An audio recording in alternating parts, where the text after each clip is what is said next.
All right, we'll go ahead and get started. Hello, and thank you so much for joining us for Sustainable Infrastructure from Community Resilience to Impact, a Devex event in partnership with Deloitte. I'm Catherine Cheney, Senior Editor for Special Coverage at Devex, and I'll be moderating the conversation today. We'll be joined by experts sharing insights on the opportunities and challenges for investments in infrastructure to have positive impacts on society. In the past, the standard framework for measuring the potential impact of an investment has really been about cost-benefit analysis, but that fails to capture a lot of complexity, and it leads to some unintended consequences in infrastructure projects around the world. So today we'll be asking, what are some of the effective approaches to engage communities from the outset and then involve them every step of the way? How can we measure the social impact of large infrastructure investments? And how can countries facing pressures which range from rising inflation to climate change to a growing population prioritize those projects with the highest social impact? We'll begin today with a fireside chat looking at how two different cities measure the social impact of their infrastructure projects. And then we'll move into a panel discussion looking at sustainable infrastructure in low and middle income countries.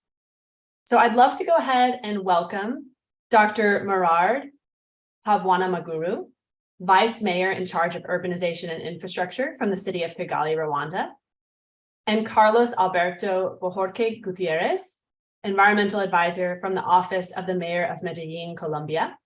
Thank you both so much for joining us to share perspectives from your cities in terms of what this looks like on the ground.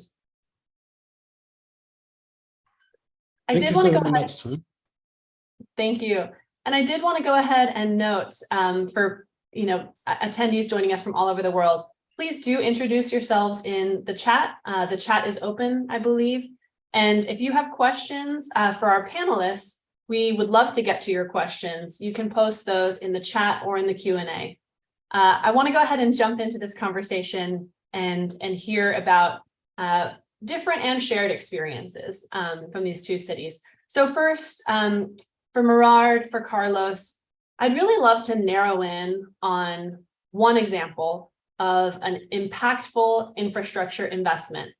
And of course, today when we're talking impact, we're talking social impact. So can you talk us through the social impact of that investment? And maybe we'll start with Murad, if that's all right. Thank you so very much, Catherine. As you said, like other cities, the city of Kigali implements different infrastructure projects that aim at improving livelihood of the community. For the one example, I would like to give an example of an informal settlements upgrading project, which is Rwanda Urban Development Projects, RUDP, which is financed by World Bank, and which has tremendously contributed with many social impacts. The project itself was aiming at creating the linkages between the city branding and infrastructure development while improving the livelihood of the informal dwellers. The project has completed, resulting to providing decent infrastructure, being roads, footpaths, stormwater drainages, street lighting, and this has significantly enhanced the quality of life of the people by reducing the vulnerability of local residents to hazards. With this project, the city of Kigali, we thank the World Bank for having sponsored this project. And this project, given that it has been successful, it is now being scaled up in the other 6 areas of the city of Kigali, including even the 6 critical flood hotspots and wetland restoration in the city of Kigali. Thank you. And I have a few follow-up questions for you in terms of how you measure that social impact, how you prioritize that project over others, but we'll come back to you because that helps to paint the picture of a project in Kigali, where social impact is front and center. I want to hear a similar example from Carlos in Medellin. So Carlos, I know many examples you could choose from, but if you could just pick one, can you talk about an example of an infrastructure project with social impact that you hope to oversee? Yeah, good morning, everybody there. For me, it's a pleasure to be between you. I choose one special project. It's transportation system is a cable. We call it that cable. It's a telespheric system that is traditional using for skiing the mountains in Europe. But here we adapted this project for the poor communities in the hills of our city.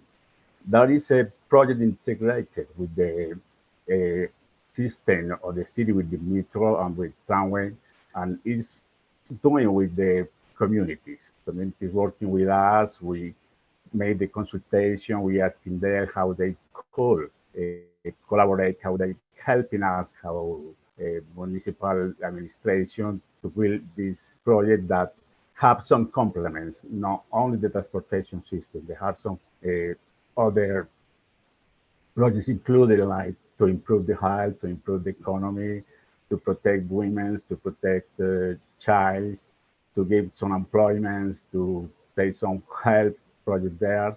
And community is improving there with development the project, but by itself, the project is sustainable, the project of transportation, but itself is more sustainable with the other project that made the complementary aspect that we need to improve in this community, that we are some path out of the city functioning here in Medellin.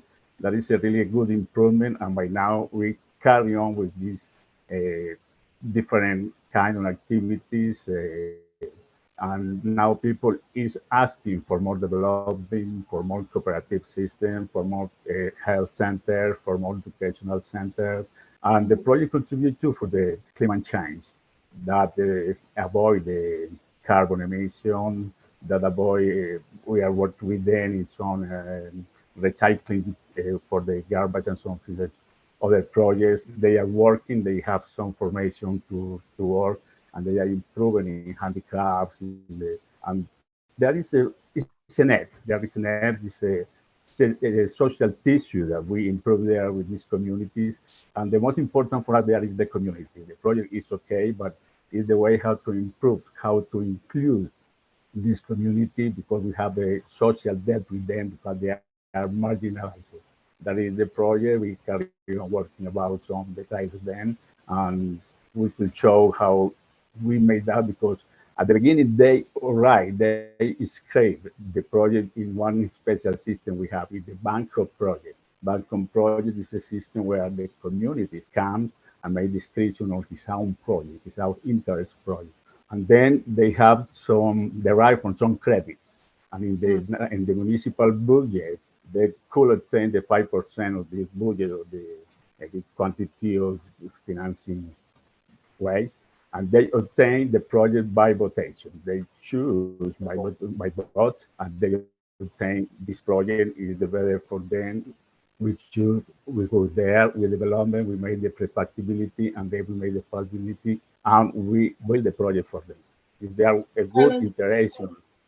I want to jump in here, because my next question was going to be along the lines of how you measure and quantify social impact, and you've touched on that, right? You mentioned carbon emissions, but you also mentioned the social to the local communities with the many social impacts, being improving their connectivity, health, social cohesion, accessibility, and provision of decent infrastructure, and as well economic opportunities and employment.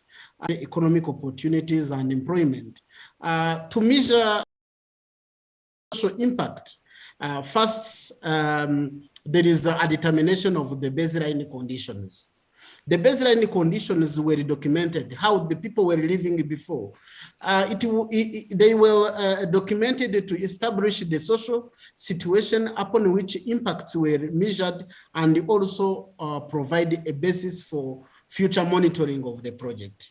Baseline conditions were established using a combination of methods, including detailed documents review, observation, interviews with different people, especially the direct beneficiaries, as well as also the social surveys.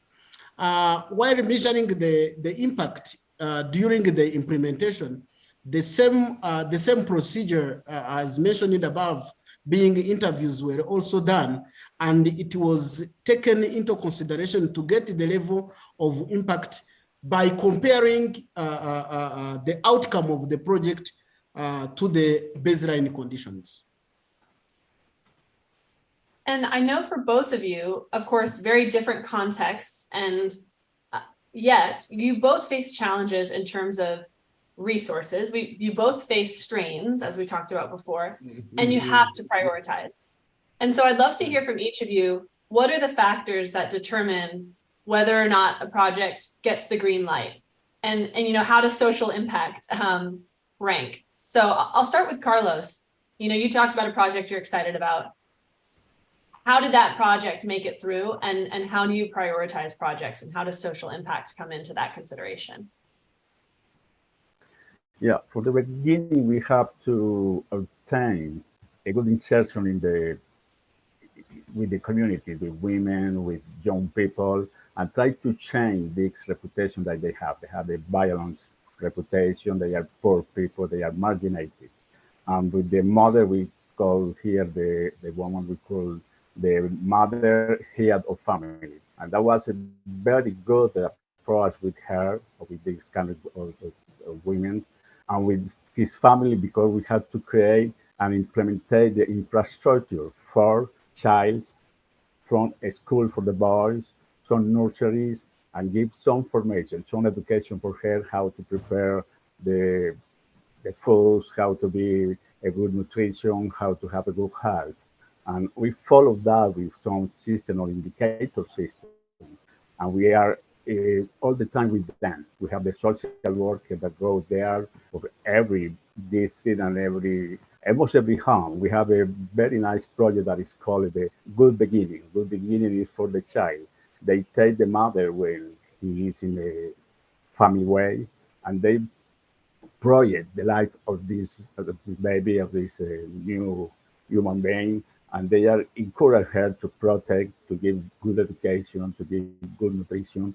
And something well done too is to protect against the violence, because there are many violence manifestations in these communities, and we work with them. We're working with the family violence, street violence, because young people there are coming in the criminality, and we work too hard trying to protect all these special members of the community, because they are the future. They are the future of the city. They are the guarantee to this change we are trying to improve there in these territories.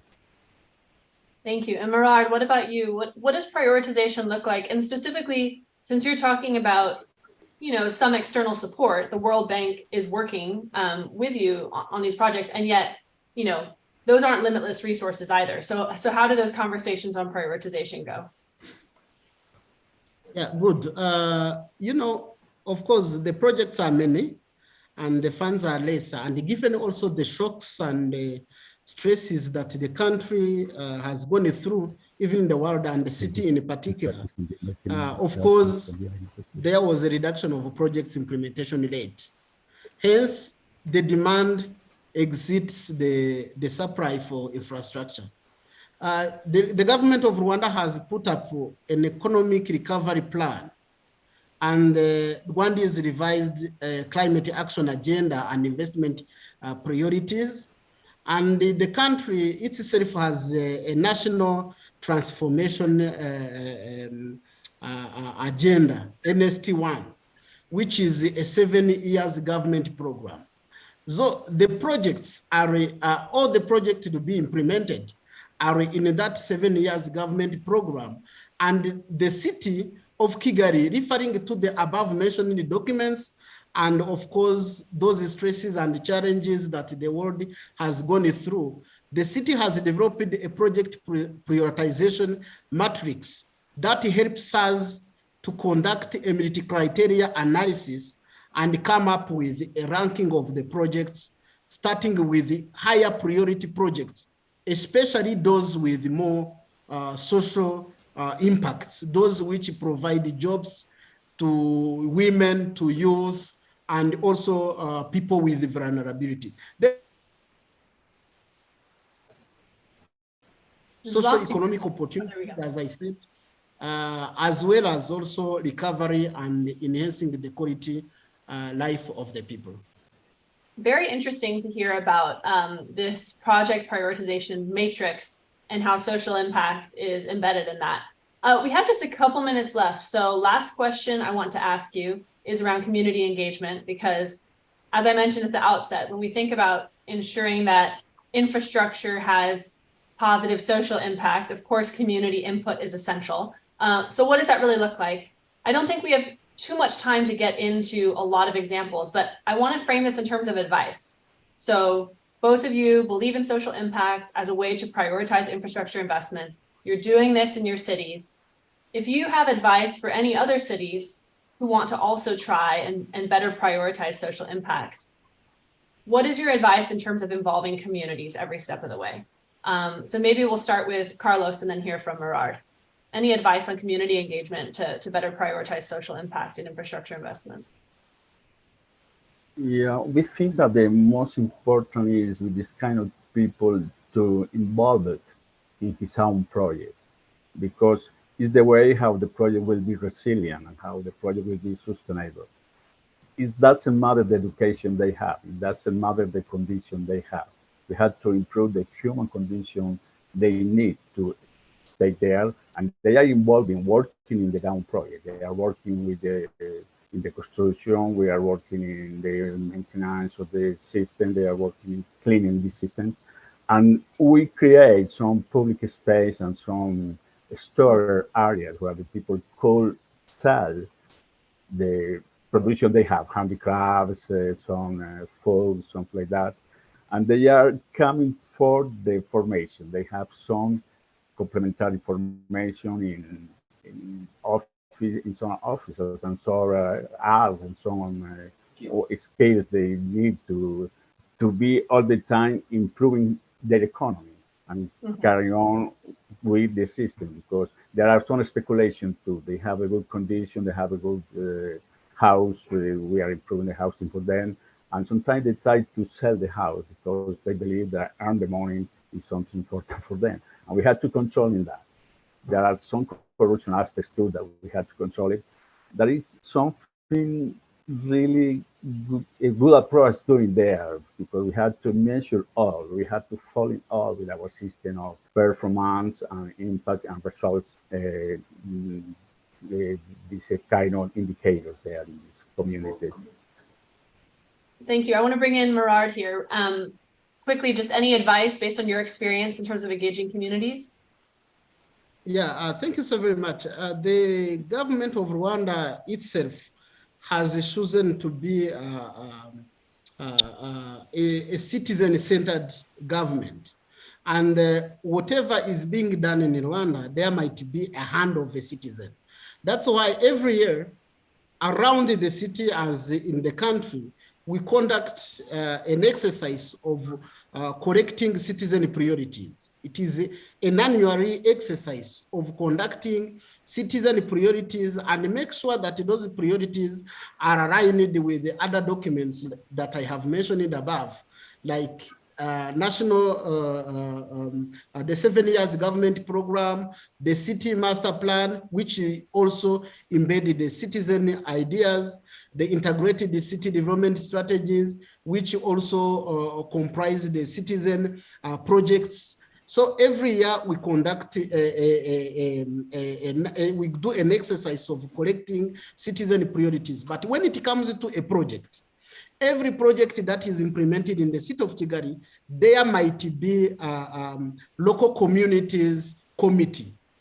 And the government of Rwanda has established a stakeholders engagement guideline to make sure that during the planning, the local communities, the direct beneficiaries are engaged during the implementation of the project, because it has been resulted, it has shown us that once the stakeholders, the direct beneficiaries are engaged during planning implementation, they are the one to own themselves the infrastructure when it is in use.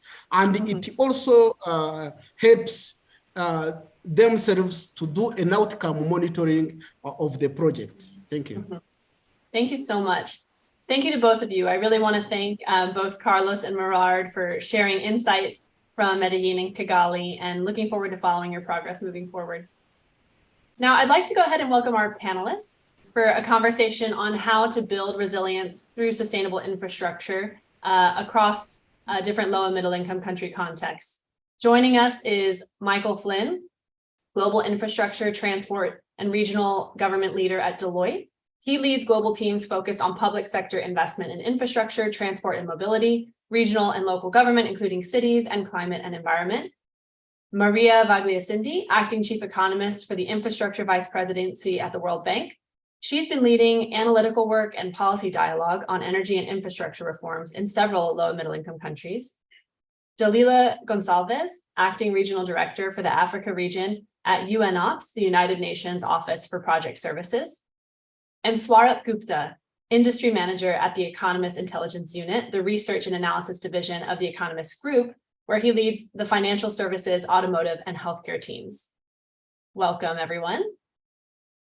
So we're going to be exploring ways to ensure positive social impact and infrastructure investments across different sectors. And in preparing for this session, I read something actually on the UNOPS website that I thought was a helpful framing. And it talked about how UNOPS's work on infrastructure is, quote, rooted in the belief that infrastructure is more than just roads and buildings. We view infrastructure as an interconnected system that together has great potential to drive progress towards the global goals. So today we're going to talk about essentially how do we harness that potential. Specifically, I'd really love to hear from all of you on ways to engage communities in the planning, design, and execution of projects. I'd love to break down what we really mean by terms like sustainable, resilient, and inclusive infrastructure. You know, what does that really look like? Talk through specific examples. And I hope that we can all walk away with a better understanding of how to ensure that these infrastructure investments benefit society. Again, we would love to include questions from our audience. So if you'd like to ask panelists something, please post your questions on Zoom, whether in the Q&A or the chat. I already see a couple, so we'll try to get to those. You know, this conversation is mostly going to focus on what's possible, right? Examples of what's possible, how social impact can be at the center of these investments. But I do want to make sure we start by understanding the stakes of making this shift and what it looks like when projects, in fact, have a negative social impact. So I'm wondering, Swarup, if that's something you could talk with us a little bit about, since I know you've worked with clients all over the world. What does it look like when these projects have a negative social impact? And then we'll move into efforts to change that. Thank you, Catherine. Unfortunately, when projects are poorly planned or not planned with the community in mind at all, then the effects can be quite disastrous. There is one example that one can easily cite. Yesterday was the anniversary of the Rana Plaza collapse in Dhaka, Bangladesh in 2013, where more than 1,000 workers, mainly garment workers in the ready to ship garment industry worked. More than 1,000 of them died and thousands of them were left injured. Most of the survivors remain unemployed. Some have been reduced to begging and essentially have to depend on government grants. Fortunately, the ready-made garment industry was then reformed. There were several foreign buyer initiatives, several accords ending in the creation of the Ready-Made Garment Sustainability Council of Dhaka. The problem that I'm trying to cite is that very often negative events which flag the lack of community resilience, especially related to poorly designed infrastructure with little community input, can be the trigger of change. Surely we can do better than that and preempt this by assessing and addressing community needs ahead of planning of such infrastructure. That's a great example. Thank you. And speaking of preempting this, I would love to hear a little bit more about the Infrastructure for Good program. Swarup, I know you've been involved in that. And Michael, I wonder if you can tell us more about the Infrastructure for Good program. How is that working to ensure more sustainable infrastructure investments? And what do we mean by sustainable? Can you give us a few examples? Sure, thanks. It's great to be here today. I suppose if I step back and look at infrastructure, and particularly over the last couple of years, we've become we've recognized that there are issues around, economic, social, climate issues that need to be addressed. But the investment in infrastructure can be transformational.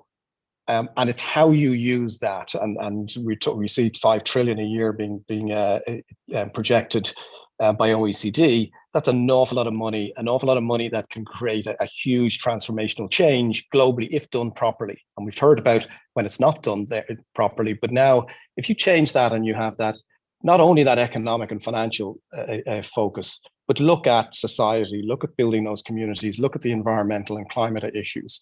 How do you look beyond those numbers? So, working with The Economist, we've developed a barometer called Infrastructure for Good, and it's looking at, starting off with, it's sort of one of a kind so far. It's looking at 30 countries across the globe. It's saying, let's look at how you're looking at delivering projects across a variety of sectors. Are you only looking at that financial aspect, the affordability, just those numbers bit? Or are you looking beyond that to say, well, how is it impacting communities? What's the environmental impact, equity, and the equity impact, and how are you dealing with that? And then it's how do you build that into determining which projects happen, and that's looking at how you prioritize. Do you prioritize beyond just the numbers? Looking at the solutions that are being delivered, the design of particular projects, even the materials that are being used. Are you looking at going back through the supply chain? Are you looking at the partners you use to deliver projects, the way you approach it? Do you use natural approaches, or is it always the built environment? And then how you construct and operate. Can you build those into the way you deal with, and that drives then in terms of how you look at sustainability, reducing that carbon impact, but it also has that social positive impact in terms of how are you engaging with communities. And just a few examples, just that because it's always useful. I mean, just if you look at, for example, Bogota, there's cycle lanes in lots of places, but they put in 550 kilometers of cycle lanes. But it wasn't just the lanes. They put in community spaces, areas, and looked at the routing of that to make sure you're getting that connectivity, that equity impact, that it's not just certain areas that are being connected. Beira in Mozambique, they looked at a flood management issue. That's an issue everywhere. But not only did they look at fixing the drainage, but they tried what they did is repaired the natural drainage system that was in the local river. But then how do you get the community? That's fine, and it does a job. But how do you get the community involved in that? Well, what they changed is that the banks of the river were then connected to a community build, and how you create that, and therefore you create that connection of the community with keeping the drainage system and the river clean, and therefore not clogging it up with other waste, etc. And even things like Clean India, where you were looking at that sort of sanitary and waste management piece. Big focus on the females, girls and female users, to make sure that they were included and that this was driven that way. But the other bit was the huge amount of education within the community, understanding why this was important, why this should be rolled out, and therefore should be brought into further communities. And again, it's thinking beyond the numbers and thinking beyond that economic piece and that transformational societal impact.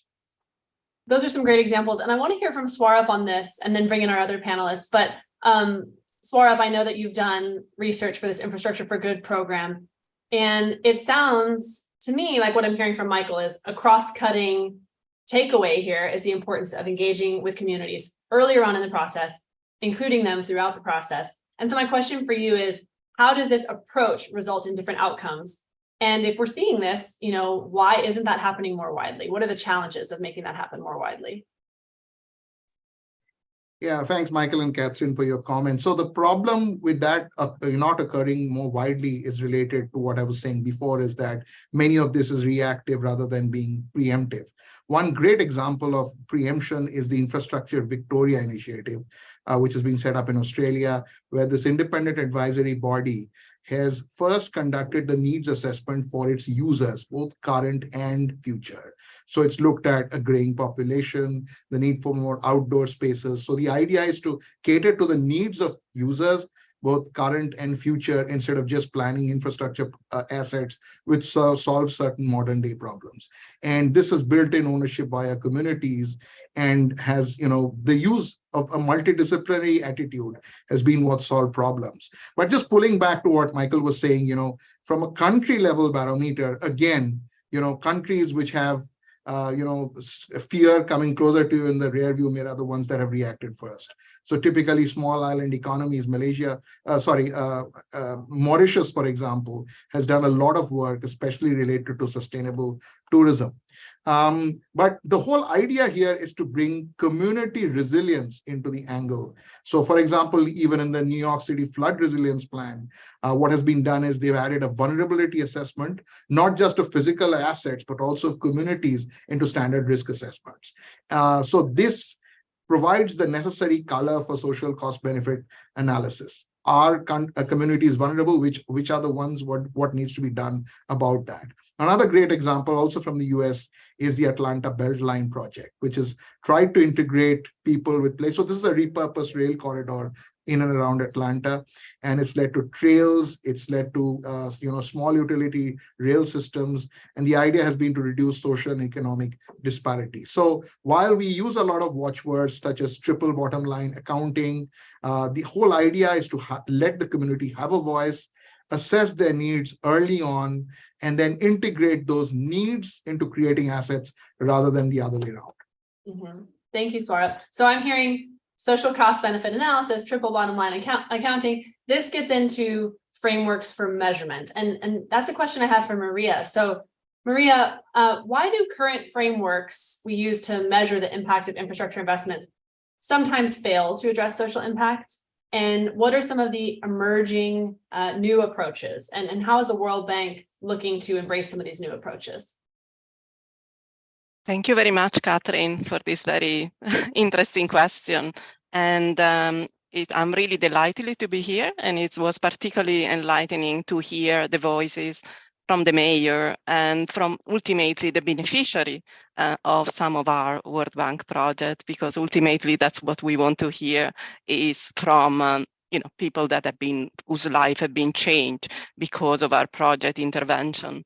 And the World Bank was one of the first institutions that has installed and really the cost benefit analysis since its establishment. And back in 2010, also, we have been conducting a review of cost benefit analysis of our project. And from that, it emerged a number of challenges, and particularly an inherent optimism bias found in that, some of the problems that were earlier on in the early 90s were not yet, finalized. So let me first explain cost-benefit analysis in a couple of words. Cost-benefit analysis is really one of the overarching framework for assessing, for giving the go-ahead for a project ultimately, and can be viewed as comparing outcomes in two states of the world, one with the intervention, with the project, and one without. And traditional cost-benefit analysis has really been focusing on achieving economic efficiency. And traditionally, oftentimes, there was little attention being paid on how the cost and benefit will be distributed across different groups, particularly paying attention for the low and the most vulnerable groups. And this is because typically the decision-making rule in the cost-benefit analysis was to sort of aggregating both the cost and benefit from each alternative across both individual and across time to arrive at this net present value. And such a rule, despite it seems neutral and it seems very sounded from an economic perspective, sometimes can have a built-in bias against low income being winner or loser. Why I'm saying that? Because in comparison with the low income country and people and really most vulnerable people, those with higher income typically have a higher willingness to pay for services, for infrastructure services, and demand higher compensation when the outcome is unfavorable, right? So what can we do to overcome this problem? Oftentimes we are providing some social weight to disaggregate and disentangle the challenges of net benefit across different groups, so that we can isolate and understand better, the impact on particularly focusing on the poor and most vulnerable. Oftentimes, our cost-benefit analysis now include poverty and social impact assessment, so that we can really identify the social welfare of larger infrastructure, particularly when they are larger infrastructure projects. What are challenges? Challenges are so many that I won't have time to discuss, but let me focus on a few of them. Prediction made using ex-ante analysis are inherently uncertain because of unforeseen event that you can really plan in ex-ante in the process, unaccounted for consequences. We heard from a lot of participants that sometimes there are some adverse impact on infrastructure investment, but also misunderstood feedback and loops. So that is where more careful sensitivity analysis, more careful introduction of Monte Carlo simulation for risk assessment are very important. And we are really launching cutting edge type of instrument to test that. It's also important, apart from the focus on ex ante, focusing on ex post. And reiterating, and many of the participants had said, why I'm saying that? Because ex post evaluation help validating the prediction of the ex ante, but also provide crucial information and lesson learned for ex ante assessment, pointing to validating the potential theory of changes that we want. I just wanted to provide in my last minute really an example on the Yemen electricity access project, which was done soon after Yemen was undertaking a conflict to improve access to electricity in rural and peri-urban area in Yemen. Just to set the stage, the country electricity supply as a consequence of the conflict back in 2014 was really collapsing for 66% of access to almost like fewer than 10% because of extensive damage to the national grid, fuel shortages across the country. So that was a major problem, not only because people did not have access to electricity, obviously, and because they were really using both very expensive but also highly polluting liquid fuel for every needs with negative health impact. Due to lack also of street lighting, particularly women and children face greater security risk. And why it was important even right now? Because electricity has become a binding constraint in the time of COVID for critical service facility that really can just provide a cold chain, value chain for vaccine, water supply and sanitation services, so crucial, and also banking settlement. So let me stop here and just to give you a concrete example of one project. Thank you, Maria. I appreciate that. And we have a lot of questions coming in related to exactly what you touched on. How are you all measuring social impact? What are the types of indicators? And you've gotten into some of that, and I'll let our other panelists jump in on those questions too in a moment. But I do want to hear from Dalila, because when we talk about what Maria mentioned, how cost and benefit will be distributed between different groups, and where a lot of investment is happening today is infrastructure in the face of climate change. The infrastructure we build today has to withstand all the challenges ahead, many of those challenges coming from climate change, from all the challenges that come with it, including changing weather patterns. So I wonder if you can expand on how you're seeing countries on the African continent approaching infrastructure in the face of climate change, and this tension of how cost and benefit will be distributed between different groups. What does that look like? Thanks so much, Catherine. It's a really great pleasure for me to be here. And of course, resilient infrastructure is key, and climate change matters. 7 out of the 10 countries that are the most vulnerable to climate change are in Africa. In addition, as per Africa Development Bank, the continent loses up 15% GDP per capita per year because of climate change. So there is no point that climate change really represents a threat, not only for the Africa development, but as well for us as a global community, preventing the progress towards the SDGs by 2030. And of course, the more the more vulnerable are the countries, the low and middle income countries, the more vulnerable these countries are, the low and middle middle income countries, the more threats that they have. At UNOPS, we place resilient infrastructure at the center of everything that we do. This requires that we act at these three different levels. And it's interesting because of my colleagues, they have already picked some points. First, we build resilient infrastructure. We put really quality, and we pay attention to factors as durability of the project. As, for example, in Central Africa and in South Sudan, when building rural roads, we pay attention to the quality of the roads, and we ensure that we put the necessary culverts and drainage to withstand erosion as long as possible. Second, we involve communities.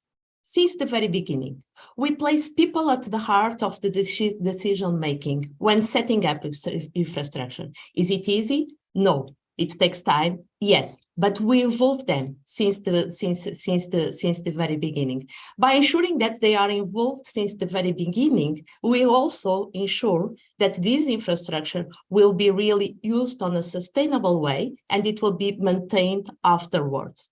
An example of this is in Cameroon, where the communities are responsible to maintain the water point connections that we built.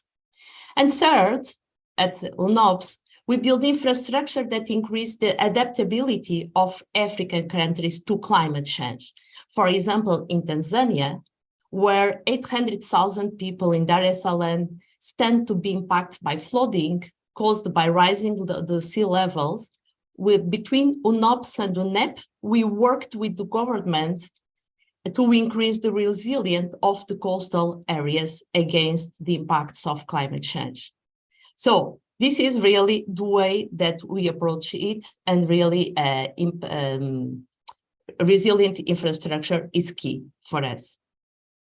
I have a question for either Dalila or Maria to jump in on here. I was struck by something Swarup mentioned earlier about thinking of community members, not just now, but in the future. And I think that's very relevant to conversations around infrastructure and climate. So the question here is, how do you balance immediate needs with more long-term investments, such as electrification and a transition to renewable energy? And I think that relates to, how do you serve the needs of the community now and think about the needs of the community in the future? Again, we don't have limitless resources. So can either of you jump in on that? I think that I can share really an example that we have across the African region, that it is in Sierra Leone, where we partner with FCDO to implement 100 mini grids, off grids, in areas that there was no electricity. So the immediate need, it was to provide power to health centers in order to ensure that the health centers were connected to power 24 hours per day. By doing this, we managed to really provide power also to the communities that were, living around the health center. So we ended up providing power to 300,000 people around. The immediate need to provide power to the health centers has helped the communities that were living around, around the health center to receive power as well. By doing this, we have managed to develop these communities. And then very small communities that initially had like 50 people, 100 people, 150 people are now, very well organized communities that have like 3,000 people, 4,000 people, where they have their own business and their own way of developing themselves and living and surviving. So this is really very powerful from our side. And we have also managed to involve the communities on maintaining these mini grids.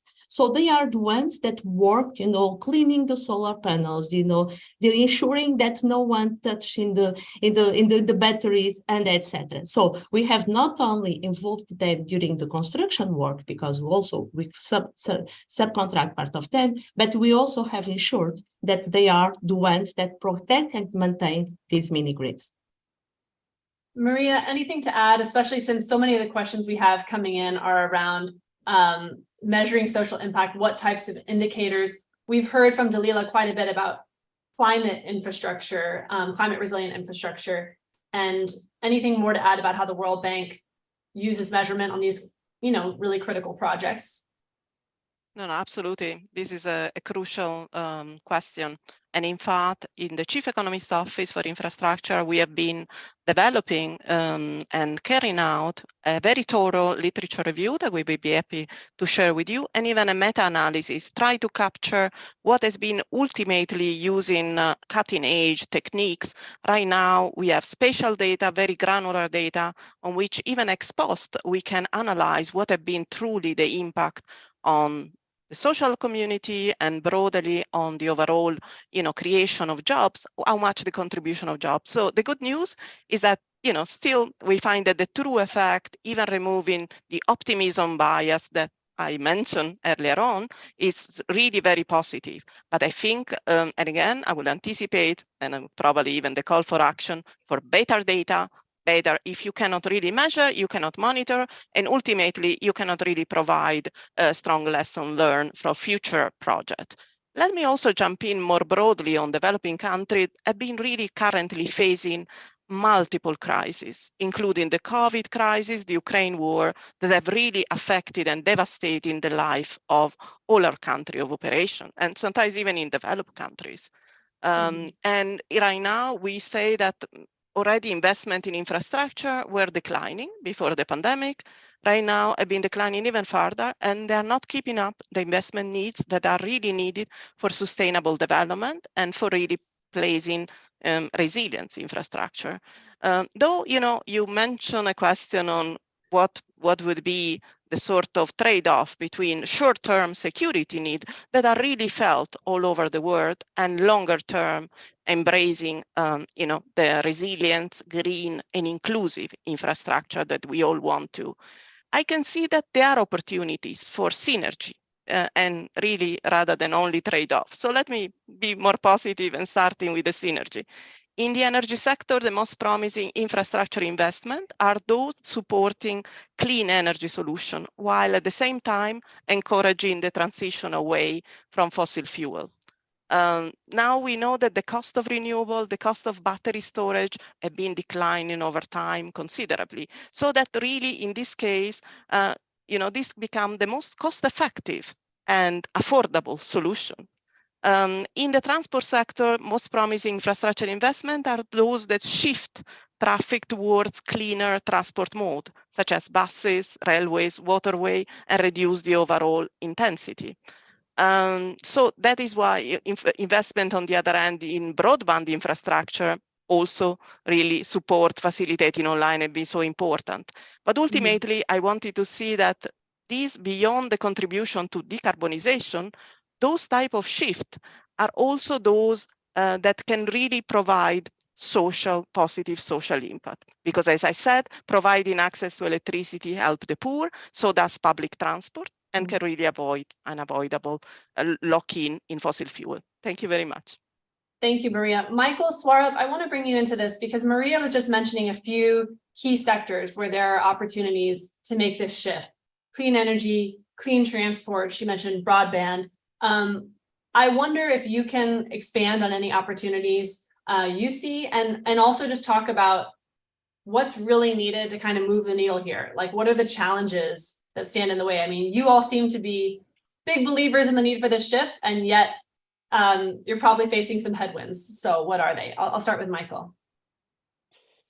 Yeah, look, I think the bit about this, the key bit is to create scale. I mean, this can't be just a hobby and that we pick out individual projects around the world and we all feel good about ourselves. This has to be a fundamental shift in how projects are approached, how they're designed from the very start in terms of what objective are you trying to achieve? How are you going to do that? Who's going to deliver it? What type of partner do you want to do that? How does that all play together? And then you know, for everybody from the financiers to the advisors to the government needs to change and shift in terms of how they prioritize, how they select the projects and go forward. And it isn't only a developing economies position. This is global. This has to change. And so in some ways, those that are paying the money, you know, and that's government and financial services, you know, can be a significant driver here. And I think the fact that a lot of financial institutions are saying, well, we will only want to provide finance into projects that are, you know, doing all of these good things, to take that wider infrastructure for good approach, is a key driver, because if you can't get the money, it doesn't happen. And so, you know, I think, you know, other challenges are to do the right thing can sometimes be more expensive, not always over the long term, but initially, and there are finite budgets. And so you need to make decisions, and that's why proper structuring, getting the right bits together, and getting the right supports as well, in particularly in emerging economies from development agencies and others, and getting those in place will allow you to make the right decisions and put in that resilient infrastructure. But if you know, there are a lot of things that it is far easier to continue doing what we're doing, or what has been done in the past. Just, you know, prioritize based on political demand, and you know, driving things in terms of that, you know, maybe popular bit doesn't extend into communities, and we have a problem. That is, you know, you know, the easiest approach. The harder bit and far more effective is to start challenging. But if you have, you know, even that sort of the bad, you know, that external pressure, which can be blamed for why you might have to prioritize differently, that's okay, because the money tells me I have to do this. But actually, if you combine that and use that to drive that positive change, that transformational change, is what we're all trying to achieve. And I think, you know, everybody's agreeing that it's the right thing to do. It's just when it comes to that crux point, you know, that you've got to make a decision to do the hard thing, then we need to be there to support whoever's making that decision to make the right decision rather than the easy one.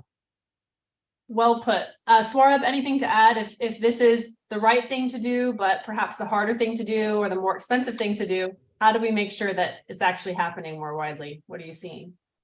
Yeah, thanks, Catherine and Michael. And I'd just like to raise two key points. One is I'd like to focus on the transportation sector, which is crucial, particularly in developing countries. I haven't seen the map, but I'm pretty sure that the bulk of infra spend, you know, in developing countries goes towards transportation as a key driver of growth. So one thing that Michael points out is trying to make the maximum out of the funds and the budget you have. And one example that comes to mind, and I had the opportunity to witness it live last year, is the GAU train project. Which connects Pretoria to Joburg. And the interesting thing that they've done is that apart from its, you know, primary goal of connecting, you know, large parts of South Africa, they've also interconnected it to urban transport.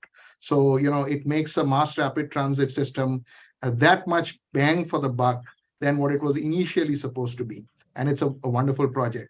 The other issue is biodiversity. I can see that on the chat box, and you know, that's another thing that we are running a lot of research on.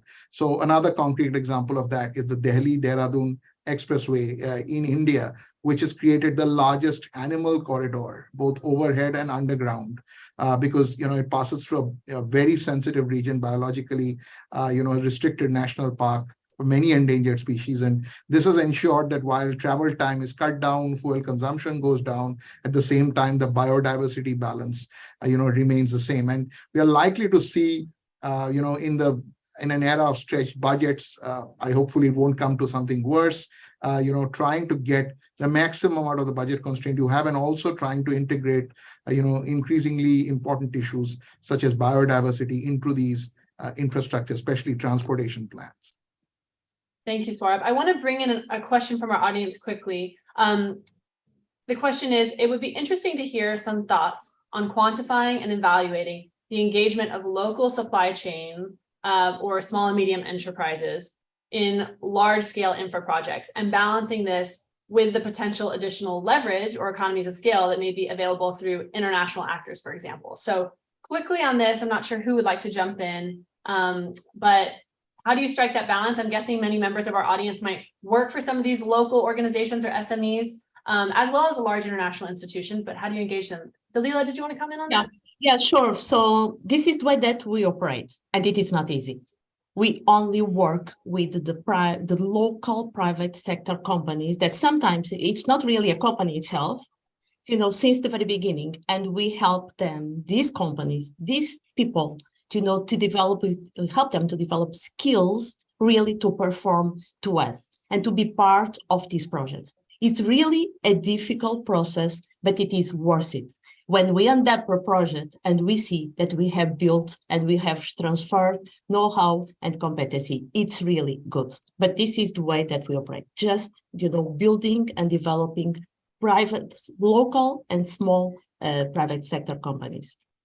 Thank you, Dalila. Michael, I see you want to jump in. Well, I was going to say one of the challenges is when you get to larger projects that you have that concern is it's too big for those local companies. And one of the solutions that's been used in a couple of geographies, France is actually one, but they use it where local companies have to be used even when there's a large supplier or main contractor, is that they need to use. It's often good business anyway, but it is encouraged as part of the tender process is that the local businesses are used. So it's that connectivity between the two when you start getting into a scale project allows you to get that balance between that expertise, the scale, the comfort that you've got somebody who's used to doing big things, but also keeping that economic gain and that economic activity locally and the spend. So it's that balance. Absolutely where Dalia was coming from, but when you get to bigger, there are other solutions that can be used. Thanks, Michael. If I can jump in. Sure, Maria, sorry, go Catherine. ahead. No. Well, what I was going to say, and perhaps you can use this in your closing thought, is I would just love to close this conversation with a final thought from each of you that you really want to leave the audience sitting with in terms of, as Michael said, this can't just be a hobby. We need to scale it up. And so final thought on what's needed, what you want to leave the audience with. And maybe I'll start with Maria. You can either comment on what we were just discussing or reframe if you'd like. No, sure, absolutely. First, I want to give a very short comment on the last question, because making reference to the project in Yemen that I was referring to, there as a maximizing finance for development project, there were several components that were targeting and supported grant finance solution, solar solution through microfinance institution, very, very small, which were supporting, free solar installation.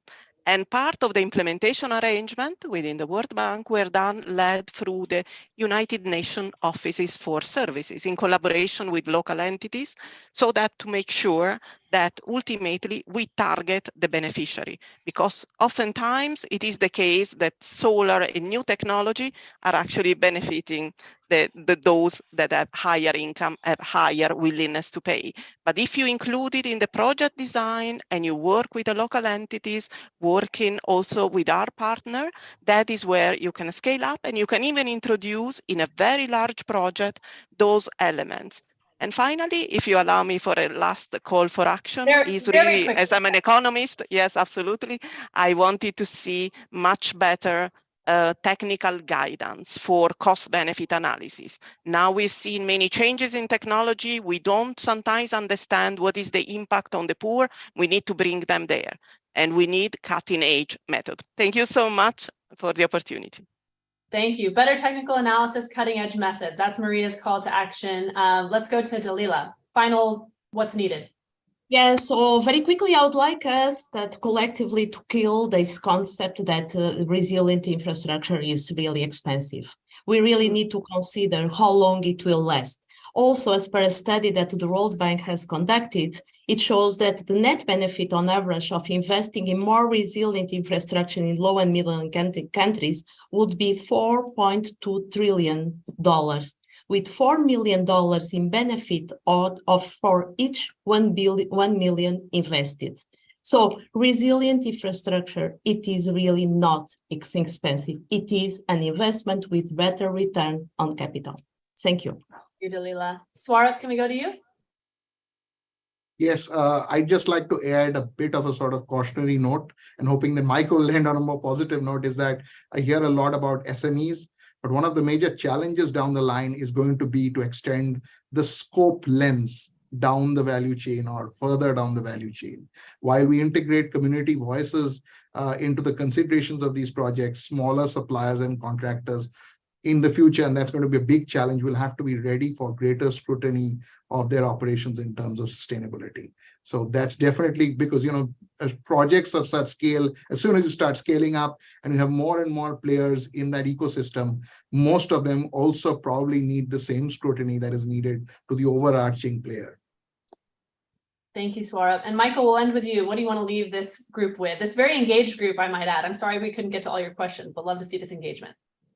Yeah, look, I said it can't be a hobby. It's got to be, full scale and has to be global. So it does take the entire ecosystem. It takes the village to do this.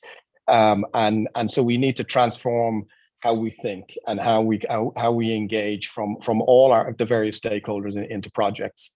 Relook at the process, and we've talked about various elements of it, but make sure that captures what we're trying to achieve.